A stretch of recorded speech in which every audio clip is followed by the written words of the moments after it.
A viúva Foulon, nascida Wallis. A senhora Foulon, falecida em Antibes a 3 de fevereiro de 1865, residiu por muito tempo no Havre, onde ganhou a reputação de miniaturista habilíssima. De notável talento, aproveitou-o primeiro como simples amadora, mas, quando lhe sobrevieram necessidades, fez da sua arte proveitosa fonte de receita. O que a tornava admirada e estimada, conquistando-lhe depois, da parte dos que a conheceram, uma recordação memorável, era, sobretudo, a amenidade do caráter, as qualidades pessoais que só os íntimos podiam conhecer em toda a sua extensão. É que a senhora Foulon, como todos os que têm inato o sentimento do bem, não o alardeava, antes o considerava predicado natural. Se houve pessoa sobre a qual o egoísmo não tenha tido ascendente, tal, sem dúvida, foi ela. Nunca, talvez, o sentimento da abnegação pessoal foi tão ampliado, pronta como estava sempre a sacrificar-lhe o repouso, a saúde e os interesses em proveito dos necessitados. Pode dizer-se que a sua vida foi uma longa série de sacrifícios, como também de rudes provações desde a mocidade, sem que a coragem e a resignação, a despeito delas, jamais lhe faltassem. Mas eis que a sua vista, cansada por meticuloso trabalho, extinguia-se dia a dia, a ponto de, com algum tempo mais, resultar em completa cegueira. Foi então que o conhecimento da doutrina espírita se lhe tornou um oceano de luz, rasgando-lhe como que espesso véu para deixar-lhe entrever alguma coisa não totalmente desconhecida, mas da qual possuía apenas uma vaga intuição. Estudou-a com afinco, mas ao mesmo tempo com o critério de apreciação própria das pessoas, tal qual ela, dotadas de alta inteligência. Fora preciso avaliar todas as incertezas, todas as dúvidas da sua existência, provenientes não dela, mas dos parentes, para julgar das consolações que auriu na sublime revelação, e que lhe deram a fé inquebrantável do futuro, a consciência da nulidade das coisas terrenas. Também a sua morte foi digna da vida que teve. Sem a mínima apreensão angustiosa, viu-a aproximar-se como libertação que lhe era das cadeias terrestres, ao mesmo tempo que lhe abria as portas da vida espiritual, com a qual se identificara no estudo do espiritismo. E morreu calmamente, convicta de haver completado a missão que aceitara ao encarnar, pois cumprira escrupulosamente os deveres de esposa e mãe de família, e assim, como durante a vida declinara de todo e qualquer ressentimento em relação àqueles de quem, porventura, pudera queixar-se por ingratos, e assim como sempre trocara o bem pelo mal, assim também desencarnou, perdoando-lhes, implorando para eles a bondade e a justiça divinas. Desencarnou, finalmente, com a serenidade decorrente de uma consciência ilibada e a convicção de que nem por isso se afastaria mais dos filhos, uma vez que poderia estar com eles em espírito, aconselhá-los e protegê-los, fosse qual fosse o ponto do globo em que se achassem. Logo que soubemos do trespasse da senhora Foulon, tivemos por primeiro cuidado o de evocá-la. As relações de amizade e simpatia que a doutrina estabelecera entre nós explicam algumas das suas frases e justificam a familiaridade de linguagem. 1. Paris, 6 de fevereiro de 1865. 3 dias após o decesso. Tendo como certo que havíeis de evocar-me logo após o desprendimento, prontificava-me para corresponder-vos, visto não ter experimentado qualquer perturbação. Esta só existe para os seres envoltos e submersos nas trevas do seu próprio espírito. Pois bem, meu amigo, considero-me feliz agora. Estes míseros olhos que se enfraqueceram a ponto de não me deixarem mais que a recordação de coloridos prismas da juventude, de esplendor cintilante, estes olhos, digo, abriram-se aqui para rever horizontes esplêndidos, idealizados em vagas reproduções por alguns dos vossos geniais artistas, mas cuja exuberância majestática, severa e conseguintemente grandiosa, tem o cunho da mais completa realidade. Não há mais de 3 dias que desencarnei, e sinto que sou artista. As minhas aspirações, atinentes ao ideal do belo artístico, mas não eram que a intuição de faculdades adquiridas em anteriores existências e na última encarnação desenvolvidas. Mas quanto trabalho para reproduzir uma obra-prima e digna da grandiosa cena que se antolha ao espírito chegado às regiões da luz. Pincéis, pincéis, e eu provarei ao mundo que a arte espírita é o complemento da arte pagã, da arte cristã que periclita, cabendo somente ao espiritismo a glória de revivê-la com todo o esplendor sobre vosso mundo deserdado. Isto é o bastante para a artista. E agora, a amiga.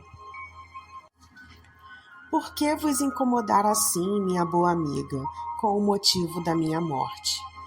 Vós, principalmente vós, que conheceis as decepções e amarguras da minha existência, devereis antes regozijar-vos em sabendo que não mais bebo na taça amarga das dores terrenas, taça esgotada até as fezes. Crede-me, os mortos são mais felizes que os vivos, e pranteá-los é duvidar das verdades espíritas. Tornareis a ver-me, ficai certa. Se parti primeiro, é porque finda estava a tarefa, que, aliás, cada qual tem na terra. Assim, quando a vossa for completada, vireis repousar um pouco junto de mim, para recomeçar mais tarde, atento ao princípio de que nada é inativo na natureza. Todos temos mais tendências, às quais obedecemos, o que é uma lei suprema e comprobatória da faculdade do livre-arbítrio.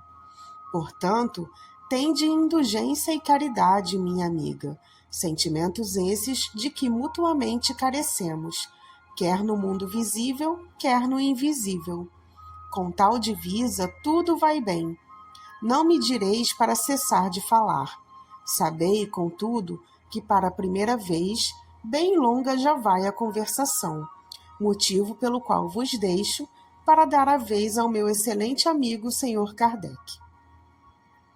Quero agradecer-lhe as palavras afetuosas que houve por bem dirigir à amiga que no túmulo o precedeu, visto como escapamos de partir juntos para o mundo em que me encontro.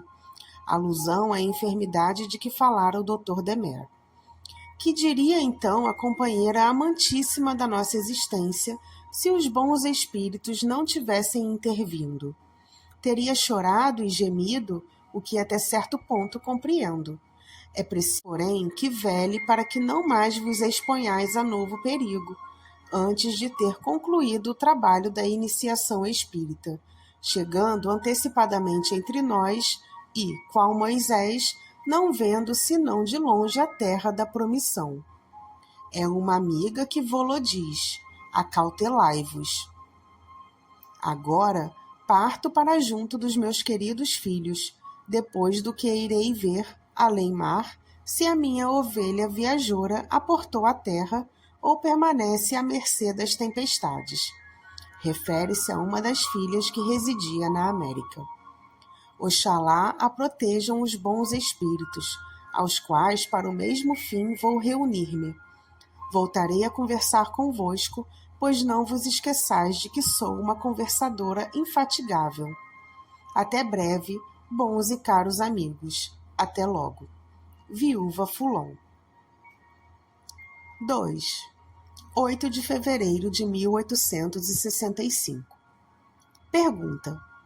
Cara senhora Foulon, considero-me satisfeito com a comunicação de há dias, na qual prometestes continuar a nossa conversação.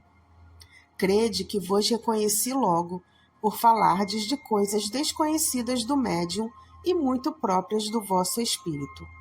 A linguagem afetuosa para conosco é, seguramente, de uma alma amorosa como a vossa, conquanto notássemos nas palavras uma firmeza, uma segurança, uma pronúncia até então desconhecida em vós. Lembrai-vos certamente que, neste sentido, eu me permiti fazer-vos mais de uma advertência em certas e determinadas circunstâncias. Resposta. É verdade, sim, porém, desde que enfermei gravemente, tratei de readquirir a firmeza de espírito, abalada pelos desgostos e vicissitudes que tantas vezes me fizeram tímida na terra. Eu disse para comigo: pois que és espírita, esquece a terra.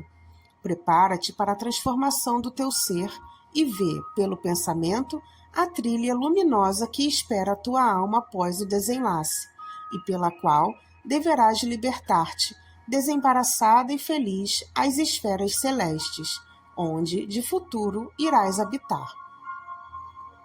Dir-me-eis, talvez, que era um tanto presunçosa em contar com a perfeita felicidade uma vez desencarnada. Mas o fato é que eu sofrera tanto, que deveria expiar as faltas não só da última, como das anteriores encarnações. Essa intuição não me iludia, e foi ela quem me deu a coragem, a calma e a firmeza dos últimos momentos. Pois bem, essa firmeza cresceu de pronto quando, após a libertação, vi as esperanças realizadas. Pergunta. Descrevei-nos agora a transição, o despertar e as primeiras impressões que aí recebestes. Resposta. Eu sofri, mas o espírito sobrepujou o sofrimento material que o desprendimento em si lhe acordava. Depois do último alento, encontrei-me como que em desmaio, sem consciência do meu estado, não pensando em coisa alguma, numa vaga sonolência que não era bem o sono do corpo, nem o despertar da alma. Nesse estado fiquei longo tempo, e depois, como se saísse de prolongada síncope, lentamente despertei no meio de irmãos que não conhecia. Eles prodigalizavam-me cuidados e carícias, ao mesmo tempo que me mostravam no espaço um ponto algo semelhante a uma estrela, dizendo: é para ali que vais conosco, pois já não pertences mais à terra. Então recordei-me, e apoiada sobre eles, formando um grupo gracioso que se lança para as esferas desconhecidas, mas na certeza de aí achar a felicidade, subimos, à proporção que a estrela se engrandecia. Era um mundo feliz, um centro superior no qual a vossa amiga vai repousar. Quando digo repouso, quero referir-me às fadigas corporais que amarguei, às contingências da vida terrestre, não à indolência do espírito, pois que este tem na atividade uma fonte de gozos. Pergunta. Então deixastes a terra definitivamente? Resposta. Deixo nela muitos entes queridos, para que possa separar-me definitivamente. A ela virei, portanto, em espírito, incumbida como estou de uma missão junto de meus filhinhos. De sobejo sabeis que nenhum obstáculo se opõe à vinda à terra, à visita, em suma, dos espíritos que demoram em mundos superiores. Pergunta. A vossa posição de agora poderia, de algum modo, diminuir ou enfraquecer as relações com os que aqui deixastes? Resposta. Não, meu amigo, o amor aproxima as almas. Ficais certo de que na terra podeis estar mais próximos dos que atingiram a perfeição do que daqueles que, por sua inferioridade e egoísmo, gravitam ao redor da esfera terrestre. A caridade e o amor são dois motores de poderosa atração, a qual consolida e prolonga a união das almas, a despeito de distâncias e lugares. A distância só existe para os corpos materiais, nunca para os espíritos. Pergunta: que ideia fazeis agora dos meus trabalhos sobre espiritismo? Resposta: parece-me que sois um missionário e que o fardo é pesado, mas também prevejo o fim da vossa missão e sei que o atingireis. Ajudar-vos-ei no que estiver ao meu alcance, com os meus conselhos de espírito, para que possais superar as dificuldades que vos serão suscitadas, animando-vos, enfim, a tomar medidas concernentes à dinamização do movimento renovador em que se funda o Espiritismo, isto enquanto aí permanecerdes. Demer, o vosso amigo, unido ao Espírito de verdade, vos será mais útil ainda, porquanto é mais sábio e ponderado do que eu. Sei que a assistência dos bons espíritos vos fortalece e sustenta no vosso labor, e assim também vos asseguro o meu concurso sempre e em qualquer parte. Pergunta: de algumas das vossas palavras, pode inferir-se que não prestareis muita ativa colaboração pessoal na propagação do Espiritismo? Resposta: enganai-vos. O fato é que vejo tantos outros espíritos mais capazes do que eu de tratar deste assunto, aliás tão importante, que uma timidez invencível me impede de vos responder conforme desejais. Provavelmente assim acontecerá, e eu me animarei com denodo desde que melhor conheça esses espíritos. Há 4 dias apenas que deixei a terra, e, conseguintemente, ainda estou sob a influência deslumbrada de tudo que me cerca. Dar-se-á o caso de não me compreenderdes?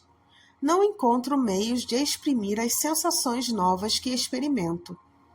Esforço-me a todo o transe para fugir à fascinação que sobre o meu ser exercem as maravilhas por ele admiradas.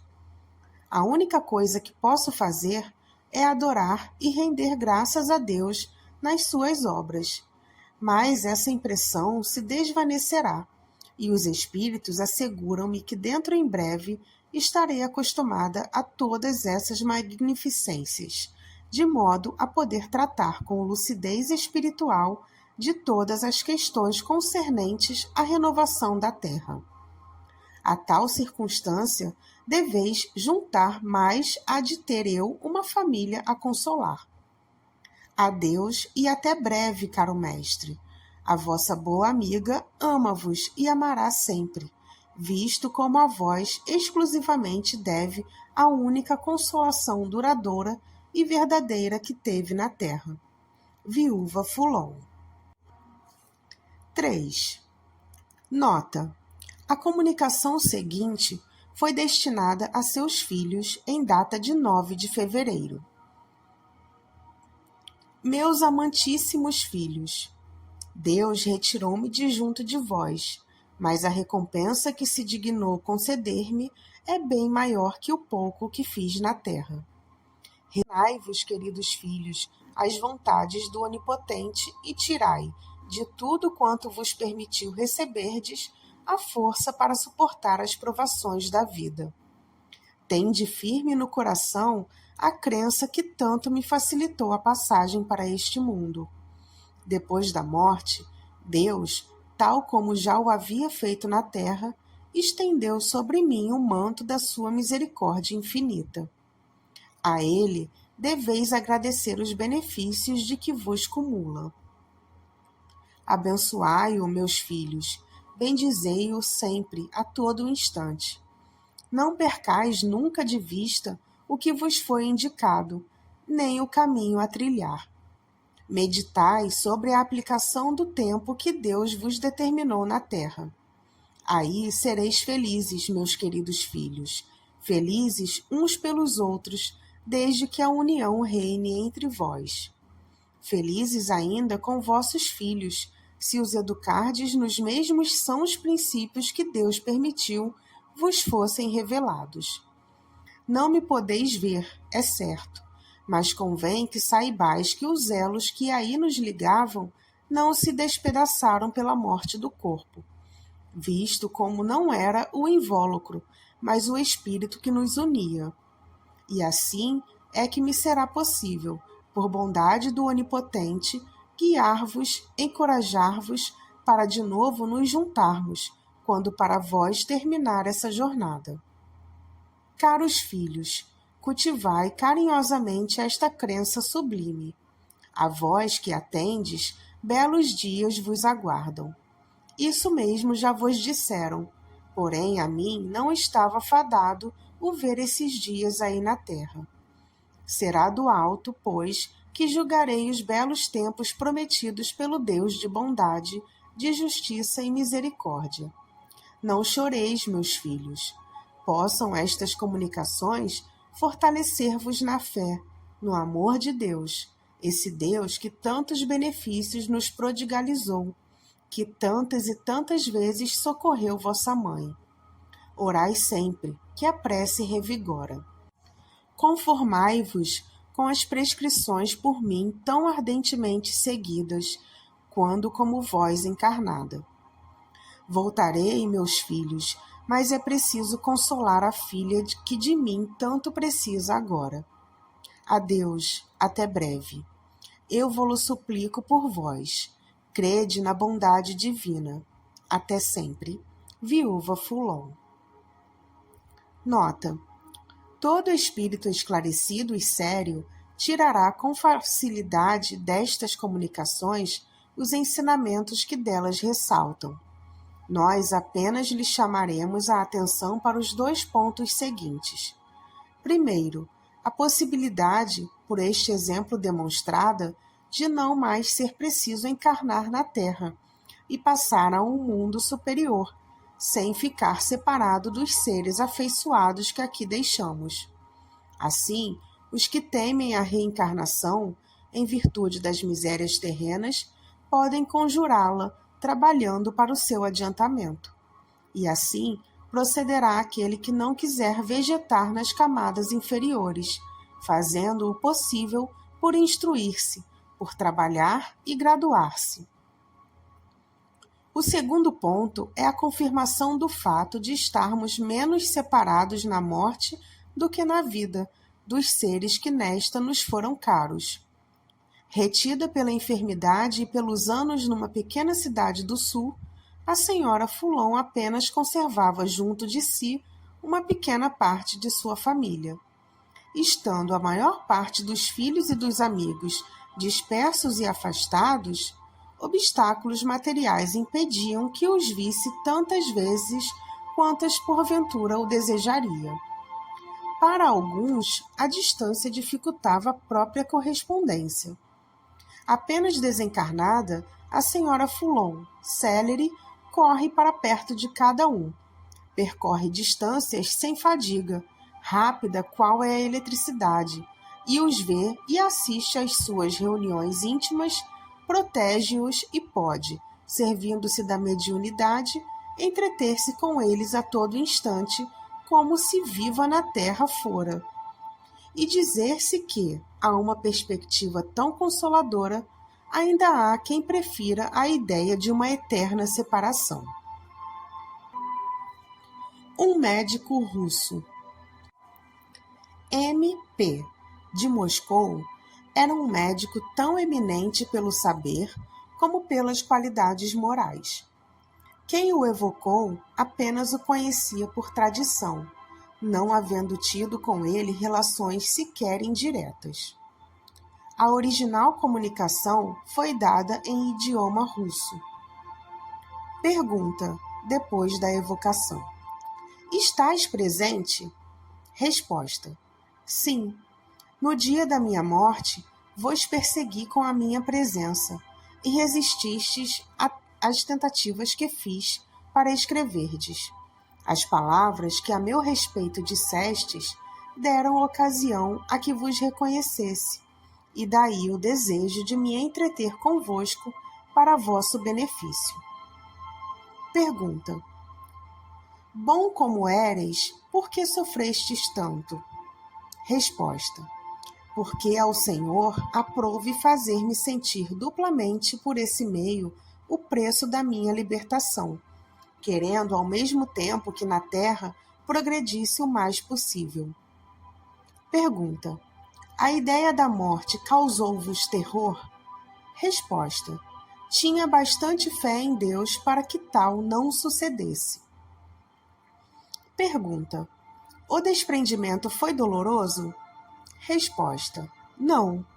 Isso que denominais últimos momentos, nada é. Eu apenas senti um rápido abalo para encontrar-me logo feliz, inteiramente desembaraçado da mísera carcaça. Pergunta: e que sucedeu depois? Resposta: tive o prazer de ver aproximarem-se inúmeros amigos, notadamente os que tive a satisfação de ajudar, dando-me todos as boas-vindas. Pergunta: que regiões habitais? Acaso algum planeta? Resposta: tudo que não seja planeta constitui o que chamais espaço, e é neste que permaneço. O homem não pode, contudo, calcular, fazer uma ideia sequer do número de gradações desta imensidade. Que infinidade de escalas nesta escada de Jacob que vai da terra ao céu, isto é, do aviltamento da encarnação em um mundo inferior como esse, até a depuração completa da alma. Ao lugar em que ora me encontro, não se chega senão depois de uma série enorme de provas, ou, por outra, de encarnações. Pergunta: logo, deveis ter tido muitas existências? Resposta: nem podia ser de outra maneira. Nada há excepcional na ordem imutável do universo estabelecida por Deus. A recompensa só pode vir depois da luta vencida. Assim, se grande for aquela, é que também esta o foi, e necessariamente. Mas a vida humana é tão curta que a luta apenas se trava por intervalos, que são as diferentes e sucessivas encarnações. É fácil, pois, concluir que, estando eu num dos graus elevados, o atingi depois de uma série de combates, nos quais Deus me permitiu saísse vitorioso algumas vezes. Pergunta: em que consiste a vossa felicidade? Resposta: isso é mais difícil de vos fazer compreender. Essa aventura que gozo é uma espécie de contentamento extremo de mim mesmo, não pelos meus merecimentos, o que seria orgulho, e este é predicado de espíritos atrasados, mas contentamento como que saturado, imerso no amor de Deus, no reconhecimento da sua infinita bondade.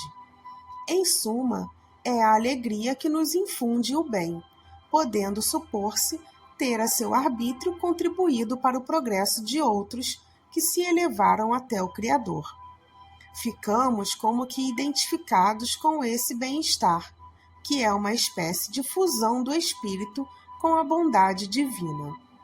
Temos o dom de ver os espíritos mais adiantados e de compreender-lhes a missão, de saber que também nós a tanto chegaremos. No infinito incomensurável, entrevemos as regiões em que rútilo esplende o fogo divino, a ponto de deslumbrar-nos mesmo através do véu que as envolve. Mas, que digo, compreendeis as minhas palavras? Acreditais ser esse fogo a que me refiro comparável ao sol, por exemplo? Não, nunca. É uma coisa indizível ao homem, uma vez que as palavras só exprimem para ele coisas físicas ou metafísicas, que conhece de memória ou intuitivamente. Desde que o homem não pode guardar na memória o que absolutamente desconhece, como insinuar-lhe a percepção? Ficai, porém, ciente de que é já uma grande ventura o pensar na possibilidade de progredir infinitamente. Pergunta: tivestes a bondade de exprimir o desejo de me ser útil. Peço-vos me digais em que. Resposta: posso ajudar-vos e amparar nos desfalecimentos, fortalecer nos momentos de desânimo, consolar-nos de aflição. Se a vossa fé se abalar e qualquer comoção vos perturbar, evocai-me, porque Deus me permitirá vô-lo fazer lembrado, atraindo-vos para ele. Se vos sentirdes prestes a sucumbir ao peso das más tendências, que a própria consciência acuse de culposas, chamai-me ainda, porque eu vos ajudarei a carregar a vossa cruz, tal como a Jesus ajudaram a carregar aquela donde tão solenemente deveria proclamar a verdade, a caridade. Se vacilardes ao peso dos próprios dissabores, quando o desespero de vós se apodere, ainda uma vez chamai-me, para que venha arrancar-vos do abismo, falando-vos espiritualmente, lembrando deveres impostos, não por considerações sociais ou materiais, mas pelo amor que vos transfundirei na alma. Amor por Deus a mim concedido, em favor dos que por ele podem salvar-se. Certo, na terra tendes amigos, os quais, compartilhando das vossas angústias, talvez já vos tenham salvo. Em momentos aflitivos, tratais de procurar esses amigos, que dão conselhos, apoio, carícias. Pois bem, ficais certo de que no espaço também podeis ter amigos, úteis e prestantes. É uma consolação poder-se dizer: quando eu morrer, enquanto à cabeceira do leito os amigos da terra chorarem e pedirem, os do espaço, no limiar da vida, irão sorridentes conduzir-me ao lugar adequado aos meus méritos e virtudes. Pergunta: por que faço jus a essa proteção que quereis dispensar-me? Resposta: eis a razão. A vós me afeiçoei logo no dia da minha morte. É que, como espírito, vos vi do espiritismo adepto sincero e bom médium. E como dentre tantos que aí deixei, fostes vós que vi primeiramente. Logo me propus contribuir para o vosso progresso. O proveito não é apenas vosso, mas também dos que deveis instruir no conhecimento da verdade. Na vossa missão, podeis ver uma prova eloquente do amor de Deus para convosco. Os que a vós se chegarem, pouco a pouco se tornarão crentes, e aos mais refratários, em vos ouvindo, também chegará, embora mais tarde, a vez de crer. Desanimar, nunca. Caminhar sempre, apesar dos pedregulhos. Tomai-me por apoio nos momentos de desânimo. Pergunta: não me julgo digno de tão grande favor. Resposta: mas por certo que bem longe estáis da perfeição. Não obstante o vosso ardor na prática das sãs doutrinas, o cuidado em manter a fé dos que vos ouvem, em aconselhar a caridade, a bondade e a benevolência, mesmo para os que convosco mal se conduzem, a resistência aos instintos de cólera, que, aliás, facilmente poderias descarregar nos que vos afligem, por ignorantes das vossas intenções. Tudo isso atenua a maldade que ainda possuís. Convém que o diga. O perdão das ofensas é, de tantas, uma das mais poderosas atenuantes do mal. Deus vos cumula de graças pela faculdade que vos concedeu e que deveis desenvolver pelo esforço próprio, a fim de cooperardes na salvação do próximo. Vou deixar-vos, porém, contais sempre comigo. Preciso, se faz, modereis as ideias terrenas, vivendo o mais possível com os amigos do espaço. P.